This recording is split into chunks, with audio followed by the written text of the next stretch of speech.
할렐루야. 하나님께서 여러분 한 분 한 분을 반가워하시고 사랑하실 줄로 믿습니다. 성령께서 여러분들을 다 감동해 주시기를 바랍니다. 숨겨놓으신 비밀한 은혜를 주실 줄로 믿습니다. 예수 그리스도의 세계, 무슨 세계라고요? 오늘 주신 말씀의 제목입니다. 걸리버 여행기라고 하는 책을 여러분 잘 아시죠? 여행을 좋아하는 걸리버라고 하는 사람이 배를 타고 가다가 풍랑을 만났습니다. 파도에 휩쓸리다가 한 섬에 닿았는데 그 섬 사람들이 세상에 키가 15cm밖에 안 되는 거예요. 그래서 웬 사람이 들어오니까는요, 다 구경거리가 생기는 처럼 막 깔깔대고 막 그냥 그 15cm 사람들이 모여드는 것입니다. 소인국이었어요. 거기서 살다가 탈출을 했는데 다시 2달 후에 항해를 하다 도착한 곳은 사람들의 키가 수십 미터나 되는 엄청난 거인국이었어요. 그 거인들한테 잡혀가지고 꼭 외환동물처럼 그렇게 구경거리가 되다가 다시 거기에서 탈출을 해가지고 또 여행을 합니다. 그런데 이번에는 공중에 떠다니는 섬나라를 다니면서 보았어요. 그리고 다니다 보니까 인간보다 지능이 훨씬 뛰어난 말들이 다스리는 그런 나라도 있었어요. 말들이 인간을 야후라고 부르면서 사람을 무시하는 거예요. 경멸하는 거예요. 그런 나라에서 살다가 쫓겨난 그런 얘기를 담은 참 동화 같은 풍자 소설입니다. 17세기에 나온 책인데 아주 인기가 많은 책이에요. 저자가 의도하는 바가 무엇이냐 하면은 하나의 지구에 전혀 다른 세계가 곳곳에 존재하더라 하는 것입니다. 영적으로 보면은 이 세상은 두 세계가 존재합니다. 하나는 예수 그리스도의 세계, 또 하나는 사탄의 세계, 이 두 진영으로 나뉘어져 있는 것입니다.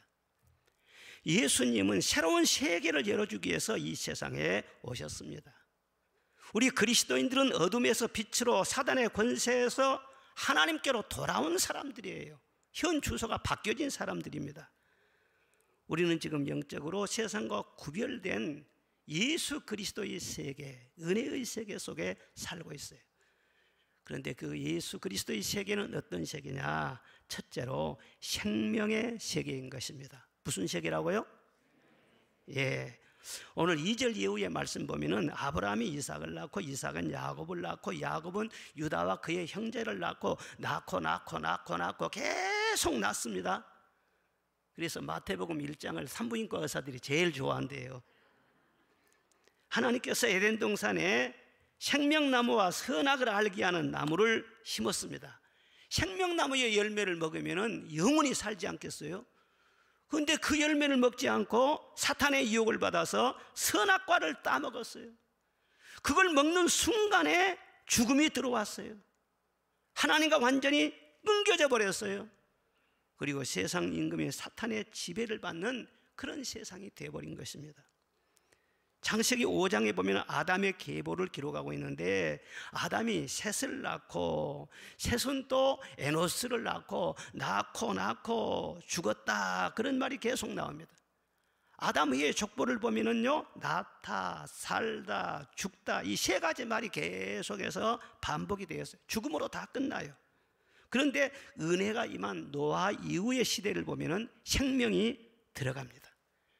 그래서 족보를 딱 비교해 놓으면요, 선악과 따먹는 후에는 죽다로 끝나는데 생명의 빛이 들어온 다음에는요, 생명이 계속해서 이어지는 것입니다. 그렇게 계속 이어지다가 예수 그리스도가 오심으로 말미암아 생명의 세계가 활짝 열려지게 되는 것입니다. 예수님이 말씀하셨죠.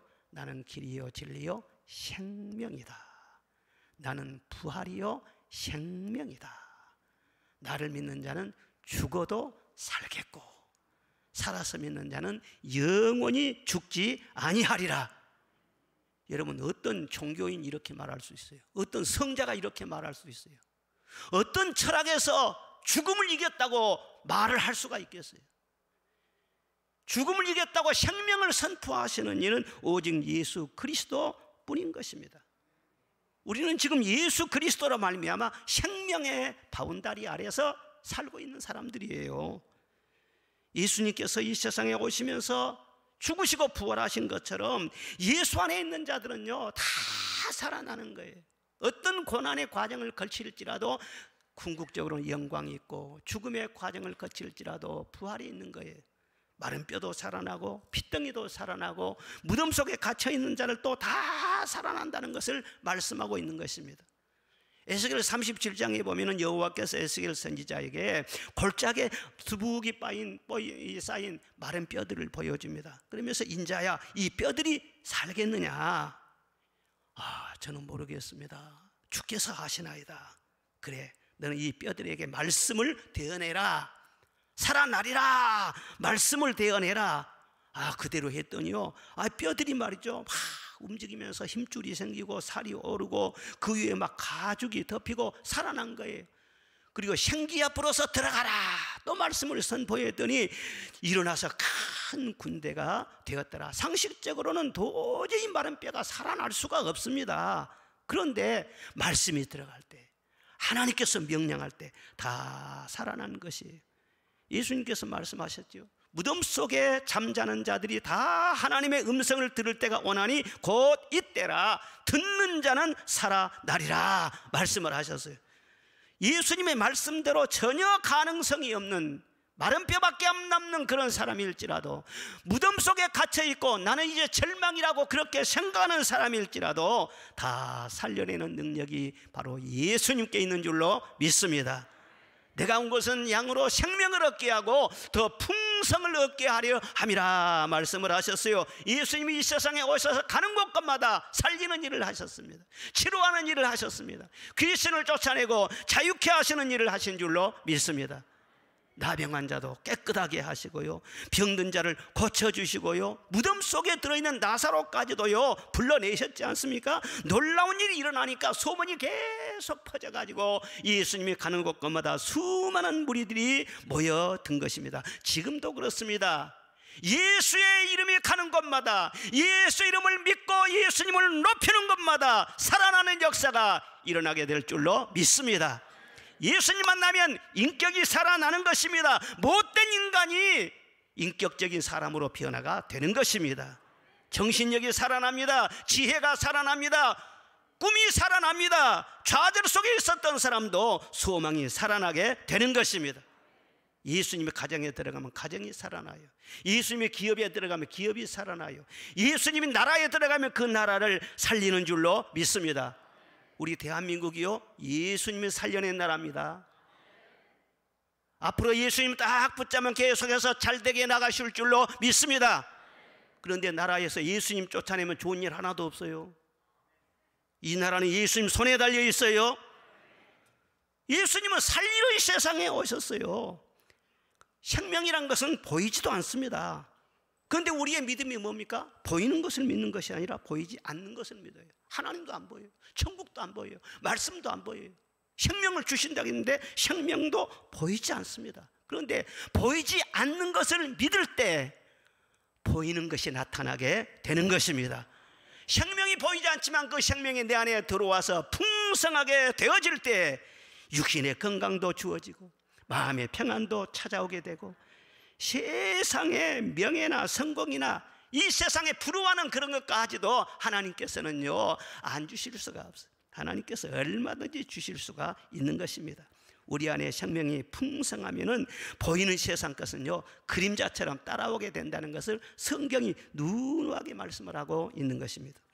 하나님께서 이스라엘의 백성들에게 너희는 가나안 땅의 정복에서 살면서 요단강 동쪽과 서쪽에 3개씩 도피성을 만들어라, 그렇게 말씀을 하셨습니다. 그 뭐하러 도피성을 만드는가? 살인죄를 짓고 보복자에게 쫓기는 사람들, 그런 사람들이 살려고 막 달려서 그 도피성 안에 들어가는 것입니다. 그러면 성에 들어오기 전에는 잡히면은요 죽어요. 생명은 생명으로 그러기 때문에 내가 남을 죽이면은 나도 죽어야 돼. 그게 율법이에요. 그런데 일단 성에 들어가기만 하면은 성문이 털끄덕 닫혀집니다. 그리고 그 안에서 보호를 받을 수 있는 것입니다. 죄를 지은 사람이 가만히 있으면 죽습니다. 살기 위해서는요, 도피성으로 달려 들어가야 됩니다. 죄를 지은 사람이 자기 집에 있어도 안전치 못해요. 아무리 크고 큰 성읍에 보호를 받는다 할지라도 거기도 안전이 없어요. 군대가 지키는 그런 왕국에 있을지라도 거기도 안전지대가 아니에요. 죄를 지은 사람은 반드시 죽을 수밖에 없어요. 왜 우리가 예수를 믿느냐? 예수님은 도피성이신 줄로 믿습니다. 죄를 범하고 세상에서 불안하고 쫓기고 두렵고 무거운 짐을 지고 힘들게 살아가는 그런 인생들이요, 진짜 살 길이 없을까? 혹시 나에게도 어떤 기회가 없을까? 그렇게 기웃거리고 하다가 생명을 얻은 것이 바로 하나님의 성전이지 않습니까? 이 성전에 와서 죽을 수밖에 없는 죄인도 도피성 되시는 예수님 품에 안기기만 하면은 다 살 길이 열려진다는 것을 믿으시기를 바랍니다. 그런데 도피성으로 가는 것이 바로 믿음이에요. 그런데 도피성을 찾아가는 그런 사람들은 한가하게 산책하듯이 그렇게 걸어오는 사람이 한 사람도 없습니다.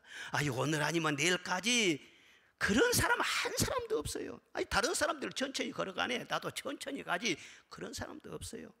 추격자를 피해서 막 달려가는 것입니다. 예수님을 만난 사람 다 보십시오. 전부 다 절박합니다.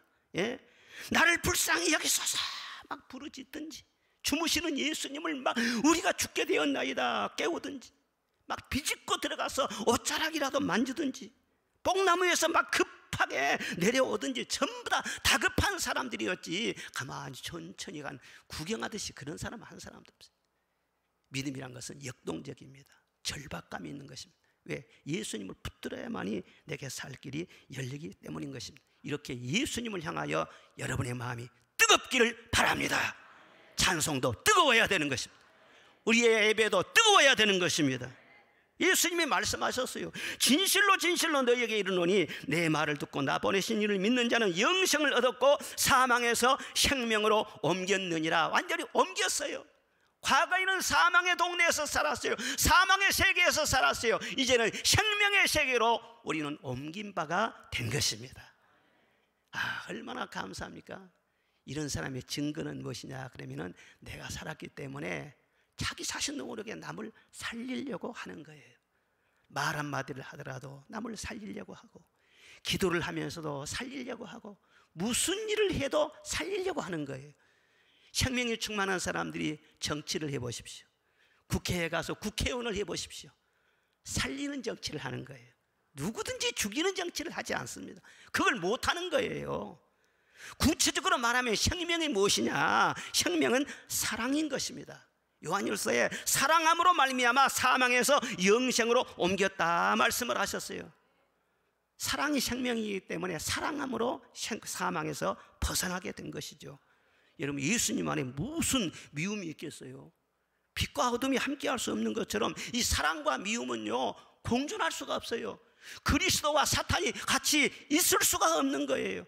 그러므로 내 안에 생명이 충만하게 들어오면은 하나님을 사랑할 뿐만 아니라 그냥 이웃을 사랑하는 거예요. 그냥 우리가 감정적으로 미워하는 사람이 있을 수 있어요. 또 인간관계를 맺고 살다 보면은 꼴보기 싫은 사람이 왜 없겠어요? 저도 있었어요.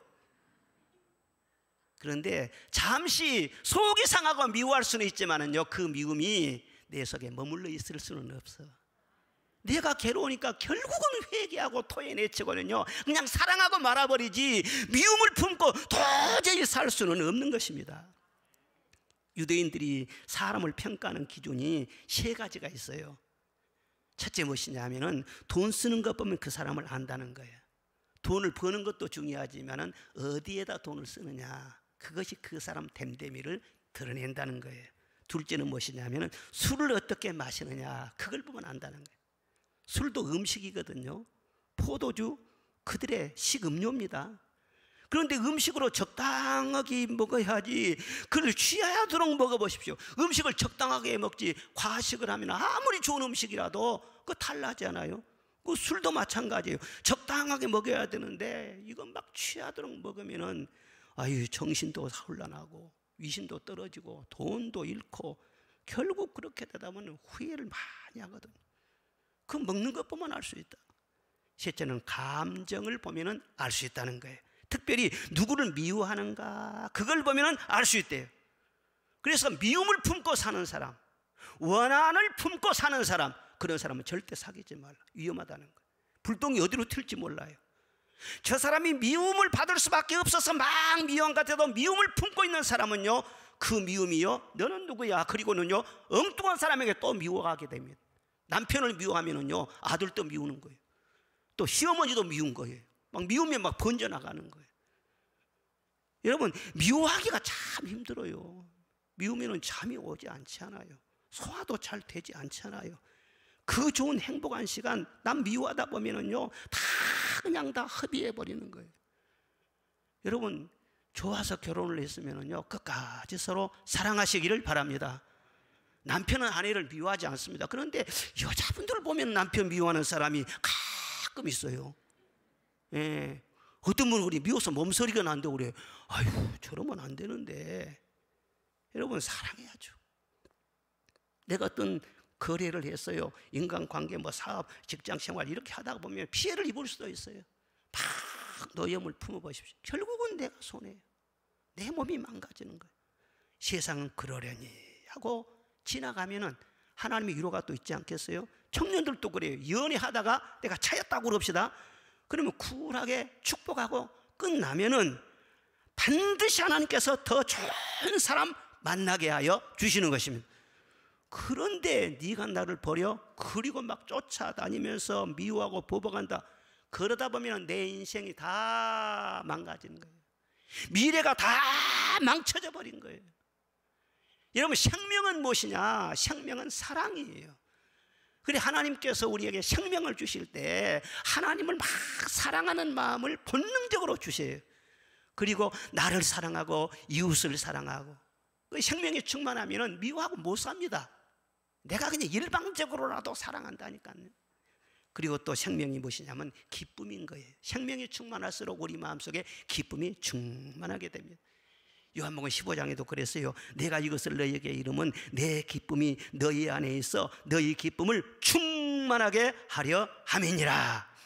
주 안에 살면은 잠시 슬픔과 괴로움이 있을 수도 있지만 그것은 구름처럼 지나가는 것입니다. 속에는 늘 기쁨의 샘이 솟게 된다고 하는 것입니다. 꽃에는요, 이렇게 향기가 있지 않습니까? 밤이나 낮이나 이 꽃은 항상 향기가 나는 거예요. 뭐 이 꽃을 장례식에다 꽂아놓는다고 해서 향기가 안 난 것이 아니에요. 결혼식에만 꽂아놓는다고 해서 향기가 나고 그런 것도 아니에요. 어디다 꽂아놓든지 언제 어디서라도 이 꽃은 늘 향기를 내요. 꽃에 향기가 없다면 그것은 조화예요. 그것은 가짜예요. 사도를 봐보십시오. 정말 생명으로 충만하니까 핍박 중에서도 기뻐하고 매를 맞으면서도 기뻐하고 욕을 먹으면서도 기뻐하고 별별스러운 억지 말을 들어서도요, 그 속에서 막 기뻐하는 거예요.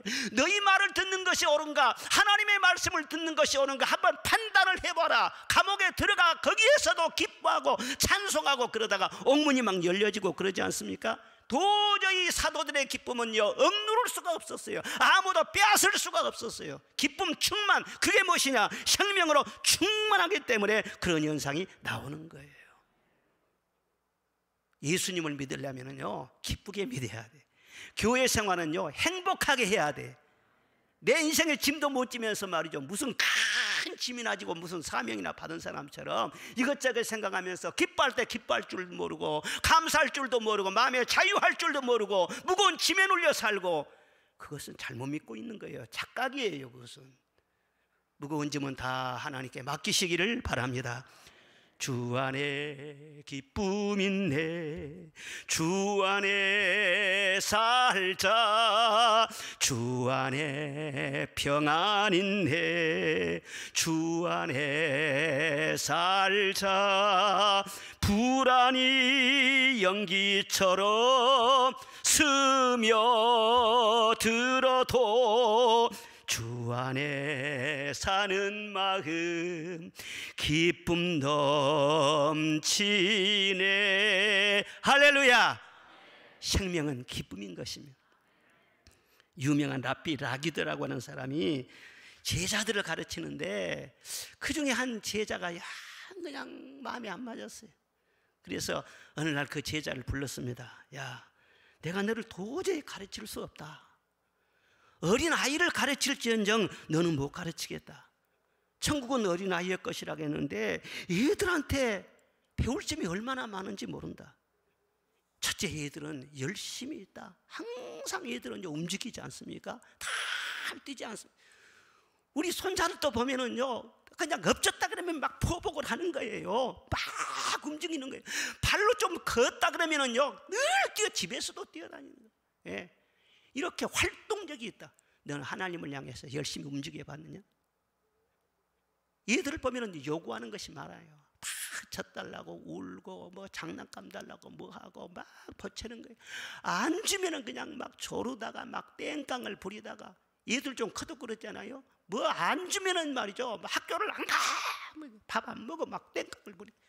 그럼 할 수 없이 얘들 다 들어줘야 돼. 너는 요구사항이 없냐? 영적으로 살아있는 사람은 영적인 갈망이 있어요. 영적으로 바라는 기도가 있어요. 너는 그렇게 떼쓰면서 하나님 나 도와주세요, 도와주세요, 그렇게 기도해 봤냐? 그리고 셋째, 어린아이들은요, 작은 것도 기뻐해요. 그렇죠? 아무것도 아닌 것 가지고는 생긋생긋 웃습니다. 잠자고 일어나도 빵긋 웃습니다. 배가 부르면 헤헤 하고 웃습니다. 얘들을 뭐 천사가 따로 없어요. 웃는 모습을 보면은요, 어떤 화가 나도 말이죠, 그 애들 앞에서는 마음이 확 풀어지는 거예요. 때를 따라서 기쁨을 주신다고. 아, 참 어른 되어서 나이가 많이 들어가면 기뻐할 일이 없어, 웃을 일이 없어요. 근데 애들 보면은요, 막 웃음이 생기는 거예요. 어린 애들은 평균 잡아서 하루에 400번 웃는다고 하잖아요. 어른들은요, 요단강이 건너 가까우면 가까울수록 10번도 못 웃는다는 거예요. 왜? 생명이 점점 시들어지니까 시든꽃이 돼가지고 그르친다는 거예요.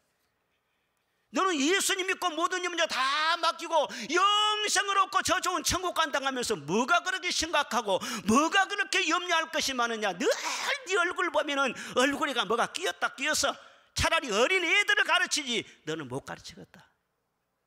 그렇게 말을 했다는 거예요. 여러분, 오늘 기뻐하지 않으면 언제 기뻐합니까? 주 안에서 사는 사람이 기뻐하지 않는다면 누가 기뻐하는 것입니까? 주 안에서는 죽음이 없어요. 주 안에서는 실패가 없어요. 영원히 살고 하나님과 함께 사는 하나님의 자녀들은 생각하면 생각할수록 기뻐할 이유밖에는 없어요. 기쁨이 여러분 속에 충만하시기를 바랍니다. 기쁨 충만이 바로 생명 충만이에요. 생명의 세계에서 사는 사람들은요, 늘 기뻐하고 사는 거예요. 내일 우리 주님 오실지도 몰라. 너무 일 때문에 근심 걱정할 것도 없어요. 둘째로, 예수 그리스도의 세계는 은혜의 세계인 것입니다. 무슨 세계예요? 은혜의 세계. 예수 그리스도의 세계는요, 은혜를 타고 늘 흘러 들어오는 세계인 것입니다. 오늘 본문에 보면 족보가 쭉 나오지 않습니까? 42대가 쭉 이어지는데 이게 끊어질 듯 해도 계속해서 이어지고 있습니다. 그러니까 은혜는 강물처럼요, 때로는 폭포가 되고 때로는 넓은 강도 되고 때로는 좁은 협곡을 지나기도 하고 그러지만요, 끊어지지 않고요, 계속해서 이어진다는 거예요. 전부 다 사람을 통해서 이어져요. 그 사람에게 약점도 있었어요. 허물도 많아요. 죄도 많아요. 흠결도 많아요. 그런다고 해서 그 죄 때문에 딱 은혜가 끊겨진 것은 아닙니다. 그럼에도 불구하고 계속해서 흘러넘치는 것입니다.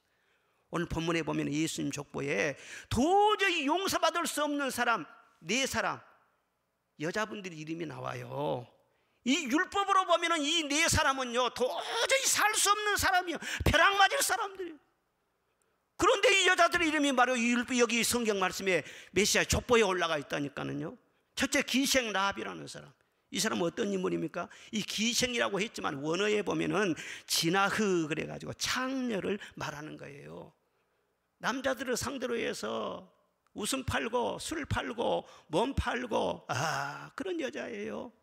그런 여자가 어떻게 족보에 올라갈 수가 있습니까? 그런데 그런 죄인에게도 하나님께서는 기회를 주신 거예요.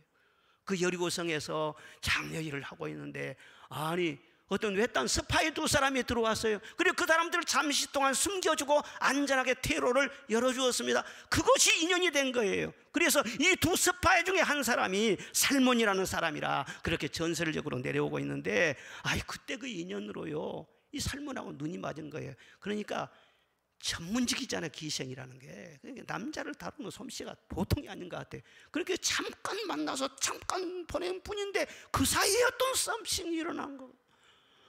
그래가지고는요, 나중에 다 그 성을 점령한 다음에 살몬의 아내가 되지 않습니까? 살몬이 어떤 사람이에요? 아브라함의 구대손입니다. 여러분, 다윗의 고조 할아버지가 된 사람이에요. 왕족이에요. 그런 왕족이 어떻게 그런 천한 여성과 결혼을 할 수가 있고 메시아의 족보에 올라가는 그런 자녀를 낳을 수가 있느냐? 이걸 어떻게 말해야 됩니까? 이게 바로 은혜예요. 자격이 없는 사람이 그런 과분한 복을 받는 거예요. 또 다말이라는 사람 이름이 나옵니다. 이 사람은 유다의 며느리입니다. 그런데 이 보통 복잡한 며느리가 아니에요. 유다에게 아들들이 있었는데 이 며느리를 맞이했는데요, 이 며느리가 들어가면 말이야 아들들이 다 죽는 거예요. 큰아들도 죽고 둘째 아들도 죽고. 결혼을 했는데요, 얼마 되지 않아서 남편이 세상을 떠나거나 그러면요, 막 시어머니들은 막 그냥 이 며느리 욕을 합니다. 막 남편 잡아먹는 년이라고 막 욕을 하고 막 그래요. 옛날에 우리 도처 얘기 하려니까 별 얘기가 다 나오네. 예. 그런데 이 다말이라는 사람은 이게 보통 사람이 아니에요. 두 사람이나 남편이 죽었어요. 그래가지고 너 집으로 가 있어. 너 친정으로 가 있어. 그럼 친정으로 가서 과부 옷을 입고 그렇게 이제 하루하루 처량하게 지내는데, 그래도 아이는 가고 싶어가지고는요, 창녀로 변장을 하고 자기 시아버지를 유인을 합니다. 그래서 임신을 했어요. 어떻게 이거 용서받을 수가 있겠어요? 아주 요사스러운 여자. 그런데 그렇게 해서 임신을 했는데 쌍둥이를 또 뵀네. 베레스와 세라, 이 두 사람을 낳네요. 이 두 사람이 말이죠, 메시아의 족보에 올라가는 거예요. 상식적으로 윤리적으로 도저히 이해가 안 되는 거예요.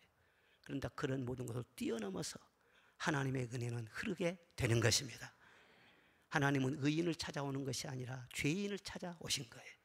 건강한 사람을 위해 온 것이 아니라 병든 사람을 위해 오신 줄로 믿습니다. 그리고 밧세바라는 사람, 여러분 잘 아시죠?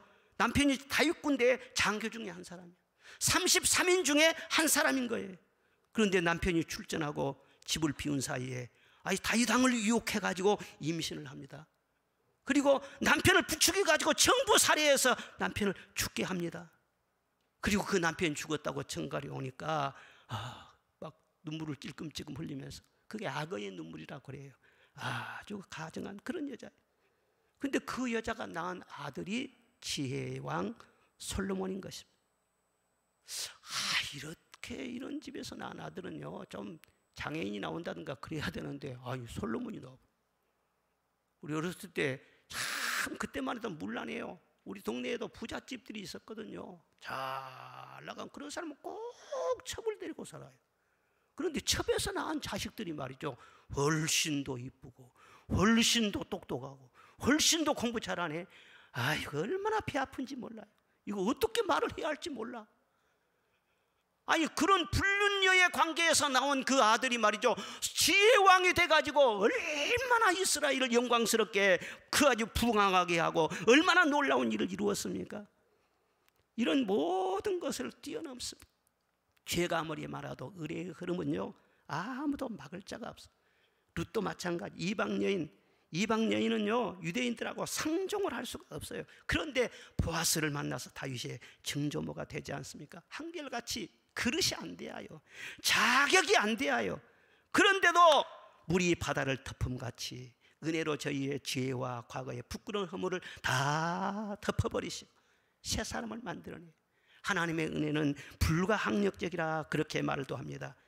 하나님이 은혜를 한번 주시고자 하면 아무도 막을 자가 없어요. 은혜가 밀고 들어오면 내 자신도 스스로 거부를 못해요.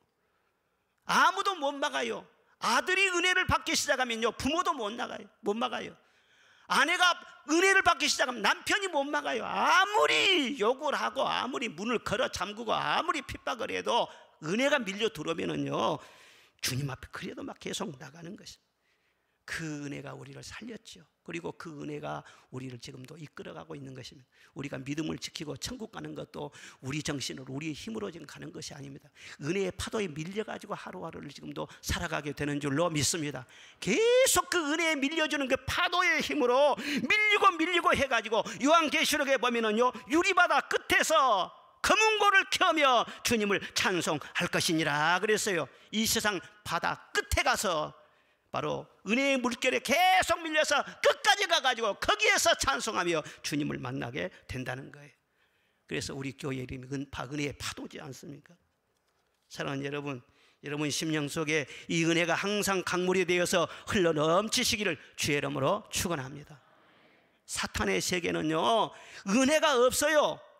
그러니까 무슨 일을 만나든지 간에요, 과정은 화끈하고 뭐 잠시는 좋고 그런 것 같지만은 반드시 그 결과는 허무요, 고통이요, 후회로 나가게 되는 것입니다. 끝이 안 좋은 거예요. 그런데 예수 그리스도의 은혜 세계 속에 사는 사람들은 과정은 때로는 힘들고 어려움이 있을지라도 반드시 결과가 좋게 되어질 줄로 믿습니다. 이제에도 장래에도 이 은혜는 계속해서 이어지는 것입니다. 돌이켜보세요. 지금까지 우리가 살아온 모든 과거, 은혜 아닌 것이 뭐가 있는지. 내가 지금 생명이 있음도 은혜예요. 나 이제 생명 있음은 주님의 은사요.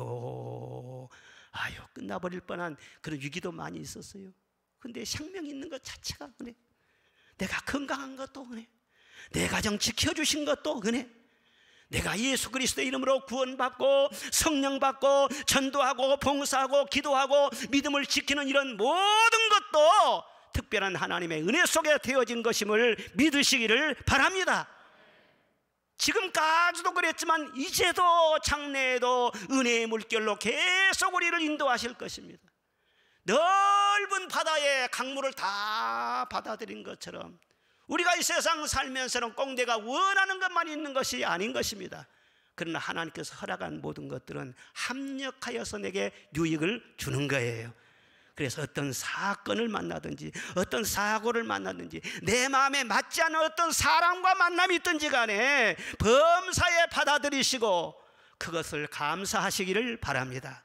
하나님이 지으신 모든 것은 선함에 감사함으로 받으면 버릴 것이 없다 말씀을 했어요. 기도와 말씀으로 거룩하게 되어진다 그랬어요.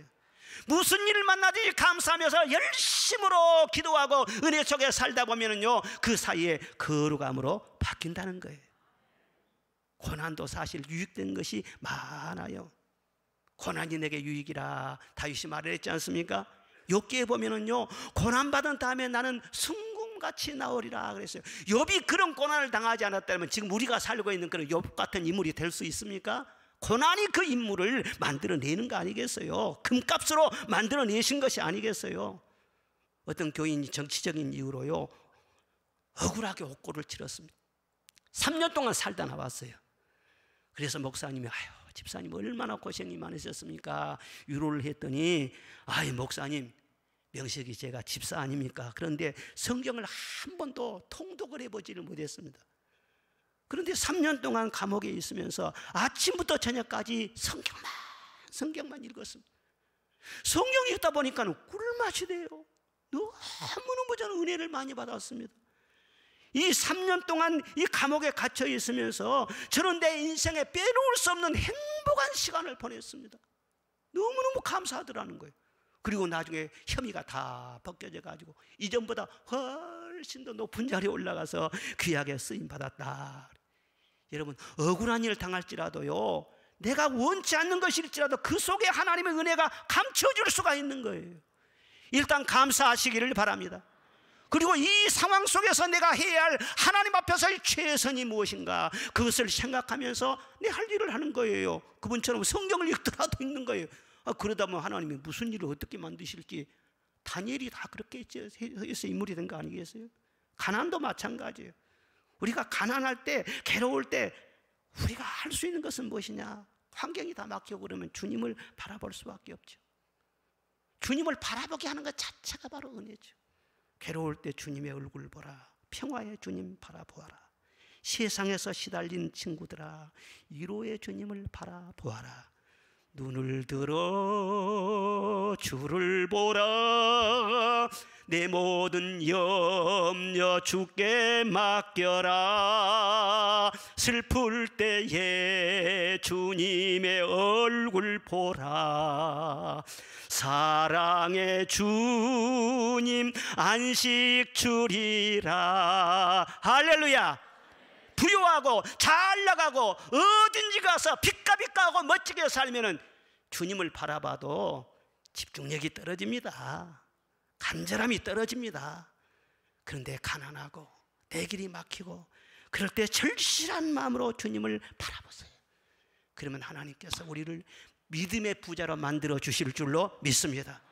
먼저는 믿음의 부자가 되게 하시고 그 다음에는 빈궁한 삶도 부하게 만들어 주신다는 것입니다. 요엘서 2장에 보면은 황충이와 메뚜기가 먹은 횟수대로 너희에게 갚아주리니 너희는 풍족이 먹고 너희에게 놀라운 일을 행하시는 여호와께 찬송할지니라 말씀을 하고 있어요. 감사함으로 받으면 갑절로 갚아주신다 말씀하십니다. 지금까지 살아온 과거를 보면은요, 우리가 가난하고 때로는 막 슬픔이 있고 때로는 막 고난이 있고 그런 것 같아도 사실 그 고난은 짧습니다. 그리고 하나님의 위로와 영광의 날이 깁니다. 주님과 제대로 함께만 딱 하면은요, 그 다음에는요 막 그렇게 고난도 주시지도 않은 것 같아요. 하나님은 너무나 좋으셔가지고 저는 사실 지금 생각하면 하나님 앞에 늘 죄송한 마음이 많아요.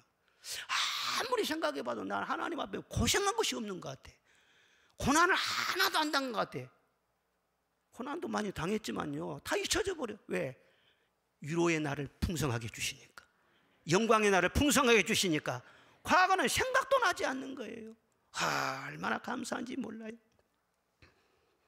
이렇게 은혜로 산 사람은요 은혜의 통로가 되는 것입니다. 내가 은혜 받은 것처럼 다른 사람에게도 은혜를 늘 전하는 것입니다. 내가 용서받았으니 용서하고 위로받았으니 남을 위로하고 남을 격려하면서 은혜를 흘려보내는 그런 삶을 사는 것입니다.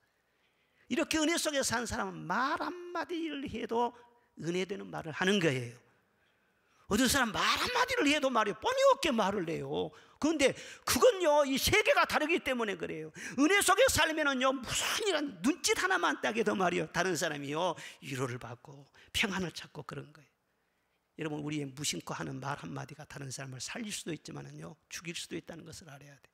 사람이 참 전직은 못 숨기는 것 같아요. 제가 그전에 소락교에 있을 때 부흥회를 했는데 승려 출신 목사님을 모시고 부흥회를 했습니다. 하도 간증이 들을 만하다고 해서 모셔서 했는데 진짜로 은혜스럽더라고요. 그리고 거기서 이제 하루는 그 낮에 이제 식사를 대접하려고 말이죠 여수로 나와가지고 저 어동도 구경하고 싶다고 해서 어동도를 쭉 구경, 어동도 쭉 방파제를 걸으면서 이런 이야기 저런 이야기 하면서 그 승려 목사님이 갑자기 뭐라 하면 저는 목사님하고 사모님하고 다 관상을 봐놨습니다 그러더라고요. 그러면서 목사님은 이런 관상이고 사모님은 이런 관상이고 딱 그래요. 그래서는요 깜짝 놀랐어요. 아니 이전 것은 다 지나가야 되고 바울사도처럼 배설물처럼 다 버려버려야 되는데 과거에 했던 짓을 나한테 또 하려고 그러네. 아무리 관상 있고 손금이 있어도요 우리는 새로운 피조물로 거듭났기 때문에 예수님 십자가에 달린 것처럼 관상도 다 찢어지고 다 찢어져 버리고 예수님 것으로 다시 교체가 되는 줄로 믿습니다. 몇 년 몇 월 몇 시에 태어나서 사주팔자 이런 것도요 우리가 거듭나고 예수 만난 날이 생일인 줄로 믿습니다. 무슨 사주팔자가 나와 상관이 있나고. 그 다음부터는요 은혜가 안 돼요. 그냥 대충 해서 그냥 막 빨리 보내버렸지. 어떤 목사님은요 전직이 형사예요. 전직 형사니까 역시 형사는요 눈매가 무섭더라고. 그래서 이제 농담으로 슬슬 하는 말인데 목사님 저는요 사람 척보면 합니다. 뭘 보고 합니다. 범인들이 말이죠 숨어있는 것 같아도요 눈 속에 다 들어있습니다. 딱 보면 이 사람이 심증이 다 간다는 거예요. 되게 그렇게 해서 잡아낸다는 거예요. 그래서 그 말 듣고 제가 또 놀란 것이 무엇이냐 그러면 사람을 제대로 아는 분은 하나님밖에 없어요. 나라고 하는 피조물을 가장 잘 아시는 분은 하나님밖에 없어요. 그 다음에 나를 아는 존재는요, 나 자신이죠. 부부간에도 몰라요. 부자지간에도 몰라요. 자식이 얼마나 지금 근심하고 무거운 짐을 안고 어떤 고민에 쌓여 있는지 부모는 몰라요. 그리고 맨 잔소리만 하는 거예요. 그게 우리 인간인데 어떻게 착 한번 눈길을 보고 착 한번 인상을 보고 그 사람을 다 할 수 있습니까? 짐작만 잡고 이 사람이 죄 지었구나, 범인이구나, 그러다가 생사람 잡는 거예요. 여러분, 우리가 그렇게 살기가 쉬워요. 여러분, 성경에 뭐라고 했어요? 이사야 42장에 맹인이 누구냐? 내 종이 아니냐? 그는 볼지라도 유의하지 아니하였으며. 우리 예수님은 다 아시잖아요. 그런데 맹인처럼 그냥 다 알고 다 보고 있지만은요, 안 본 것처럼 눈 감아 주신 거예요. 허물을 덮어 주신 거예요. 그리고 속을지라도 그래 믿어 주시는 거예요. 이게 진정한 사랑이에요. 하나하나 다 까발리고 어떻게 그렇게 살겠어요? 여러분, 서로서로 덮으며 사시기를 바랍니다. 부부간의 삶에서도 과거 얘기할 필요가 없어요. 좋은 얘기만 해요. 식사하면서도요, 굳은 이야기, 거북한 얘기, 소화 안 되는 얘기는요 하지 마세요.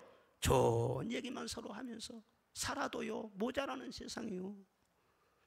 다말처럼 과부나 창녀의 옷을 입은 여자라도 우리 주님은 은혜로 흰 옷을 입혀주시고 메시아의 족보에 올려주시고 자녀의 복을 넘치게 주시는 그런 분이신 줄로 믿습니다. 로마서 5장에 죄가 더한 곳에 은혜도 더욱 넘친다고 말씀을 하셨어요. 그러면 은혜를 더하게 하려고 죄에 거하겠느냐? 그럴 수는 없느니라. 예수 그리스도의 은혜 속에 딱 들어와 버리면은요, 과거의 죄는 다 사함받는 기쁨이 있지만 순간순간 죄의 유혹에 대해서는 이길 수 있는 영적인 힘을 주시는 줄로 믿습니다. 이것이 은혜 속에 사는 사람의 특권인 것입니다. 마지막으로는요, 말씀의 세계 속에 사는 사람이에요. 무슨 세계 속에요? 말씀의 세계 속에 사는 사람이에요. 오늘 22절에 보니까 이 모든 일이 된 것은 주께서 선지자로 말씀하신 것을 이루려 하심이니라, 그렇게 말씀했습니다. 우리 예수님이 태어나신 것은 뭐 혜성처럼 딱 나타나서 오신 분이 아니라는 거예요. 선지자들이 오래전부터 예언을 하셨습니다. 그 예언의 말씀을 따라 오신 분이라는 것입니다. 처녀의 몸에서 난다고 했으니까 처녀의 몸에서 태어나셨죠. 베들레헴에서 난다고 하셨으니까 베들레헴에서 탄생하셨죠. 나사렛 사람이라 일컬음을 받을 것이라 했으니까 갈릴리 나사렛 동네에서 사셨지 않습니까? 예수님이 오시면은 이런 일을 할 것이다, 그 말씀대로 치료하시고 기적을 행하시고 십자가의 고난을 당하시고 부활하시고 말씀대로 우리 주님은 재림하실 줄로 믿습니다. 우리가 예수님을 믿는 것은 감을 잡고 믿는 것이 아니라 말씀대로 믿는 거예요. 말씀에서 계시하신 예수님을 믿는 거예요. 할렐루야. 예수님이 누구시냐? 말씀이세요. 말씀이 헬라어로 로고스라는 말도 있고 레마라고 하는 말도 있습니다. 이 두 가지 단어가 있는데 이 로고스는요, 말씀이 육신이 되어 오신 예수 그리스도, 바로 예수님이 로고스예요. 예수님 외에는 참되신 말씀이 없는 거예요. 그리고 레마는 무엇이냐? 일반적으로 개인에게 주는 말을 말하는 것입니다. 하나님은 우리 각자를 사랑하시기 때문에 우리 각자에게 말씀을 주시는 것입니다. 그리고 그 말씀을 통해서 우리를 깨우쳐 주시고 또 치료도 해 주시고 우리의 길을 인도해 주시고 우리에게 참 평안도 주시고 말씀으로 우리를 계속 다스려 나가시는 분이신 것입니다. 아브라함에게도 다윗에게도 다 보면은요, 말씀을 주셨어요. 오늘 족보에 42명이 나오는데 40명 전부 다 보면은요, 그거 다 불완전한 사람들이에요. 아브라함을 봐도 그래요.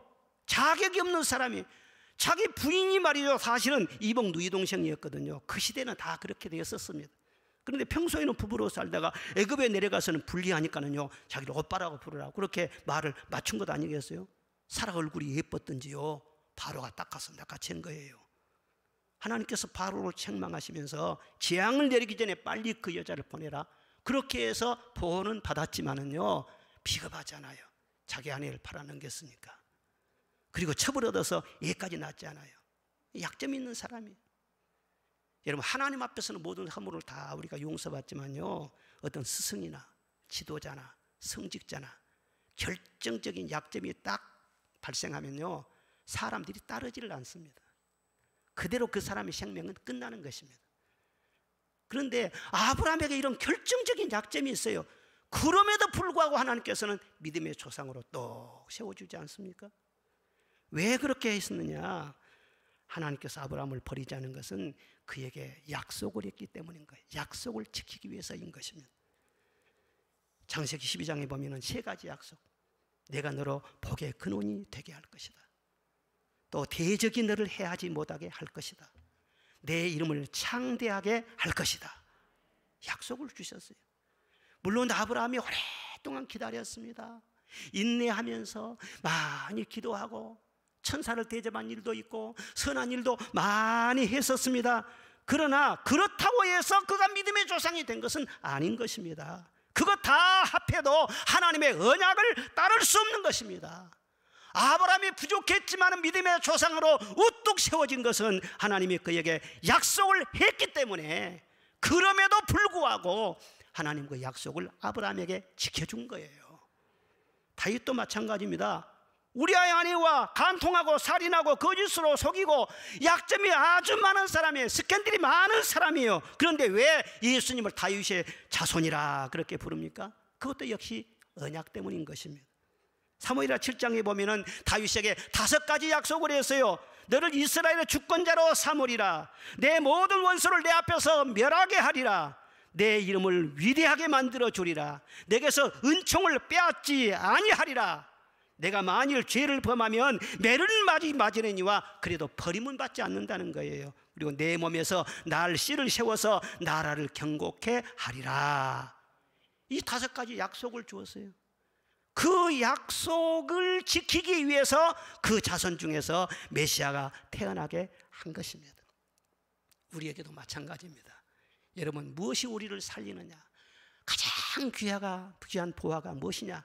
내게 주신 하나님의 약속의 말씀인 것입니다.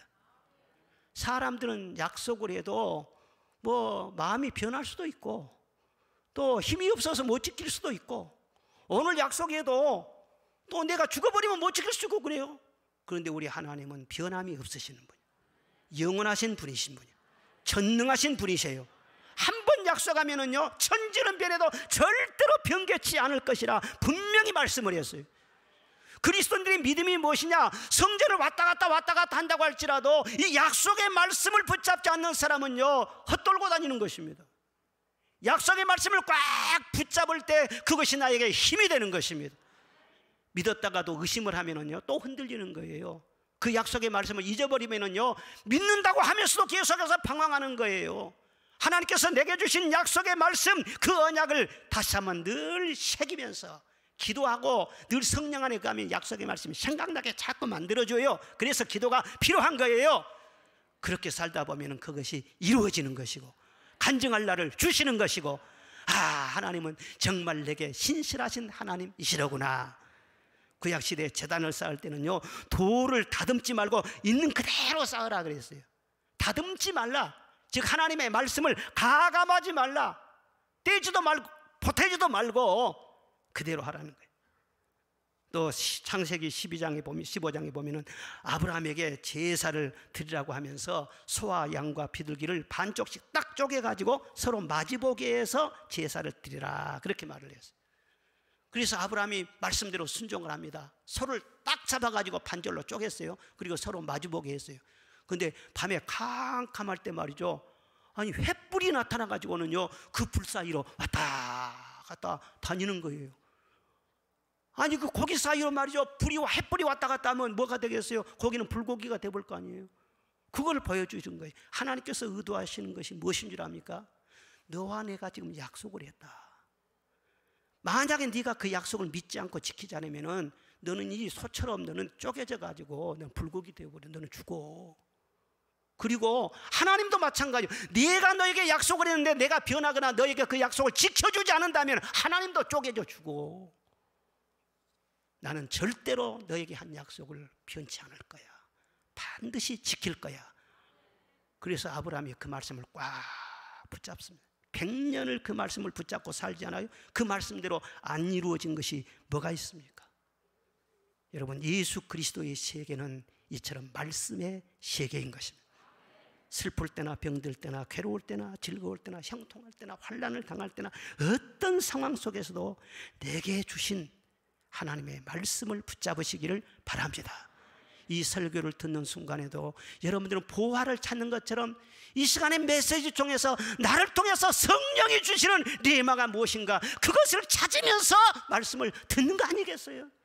그 말씀이 내게 꽂히면은요, 그 말씀대로 이루어지는 하나님을 만나면서 경험하지 않겠어요? 말씀이 내 안에 딱 꽂히면은요, 그 말씀이 나에게 우선은 평강을 주어요. 그리고 인내하며 지내다 보면은요, 환경을 바꿔주는 거예요. 그리고 내 길을 열어주시는 거예요. 내가 그냥 내 인생을 사는 것 같아도 말씀이 나를 이끌어 가시는 것을 인생을 살아가면서 경험하게 되는 것입니다. 여러분 원하기는 세상 끝나는 그날까지 약속의 말씀에 이끌려서 살아가시고 천국 가는 그 순간 임종을 할 때도 말씀 붙잡고 천국 가시기를 바랍니다. 우리나라에서 존경받은 신학자인 김정준 목사님이라고 계십니다. 그런데 그분이 임종이 가까웠어요. 그럴 때 주변 분들한테 유언을 했습니다. 나에게 찬송을 불러주세요.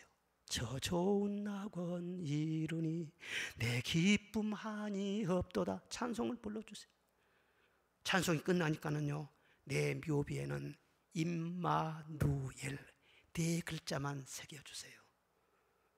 그리고 숨을 몰아쉬면서 요한계시록 20장을 찾으세요. 요한계시록 20장을 읽어주세요. 그래서 요한계시록 20장을 쫙 읽어들으니까 그 말씀을 들으면서 미소를 짓고 행복하게 천국에 올라가셨다. 여러분, 우리가 거듭나고 우리가 영적으로 살아있는 것은 말씀으로 이렇게 거듭난 것인데, 우리가 영적으로 사는 사람들은 말씀이 바로 양식인 것입니다. 말씀이 내 안에 들어오면은요, 두려움이 평안으로 바뀌어지는 것이고, 복잡하게 시달린 문제가 해결되는 것이고, 말씀 붙잡고 기도하며 살다 보면은요, 놀라운 위로와 평강이 주어진다는 것을 여러분 믿으시기를 바랍니다. 사랑하는 여러분, 감정을 버리고 신비를 쫓지 말고 사람들의 말에 흔들리지 말고 약속을 붙잡으세요. 썩은 동아줄을 붙들고 매달리지 말고 TV 보면서 인터넷 보면서 무슨 소문 듣고 누구를 미워하고 비판하고 두려워하고 그렇게 험악하게 살면서 세월 보내지 말고, 지나가는 사람들의 말 한마디 듣고 요동하고 흥분하고 그렇지 말고 하나님의 말씀을 붙잡고 그 말씀으로 인하여 즐거워하시기를 바랍니다. 믿음을 선포하시기를 바랍니다. 이 세상에 아무리 요란할지라도 하나님이 다스리실 줄로 믿습니다. 말씀이 지배하실 줄로 믿습니다. 약속의 말씀에 소망을 두면서 살아가는 정말 가치 있고 심지가 견고한 그런 그리스도인으로 살아야 되지 않겠어요? 우리는 세상에 살지라도 그리스도의 세계에 살고 있는 사람들이에요. 사탄의 세계에서 은혜의 세계로 옮겨서 살고 있는 사람들이에요. 영원히 이어질 이 그리스도의 왕국에 맞게 살아가는 우리 모든 성도가 되시기를 주의 이름으로 축원합니다.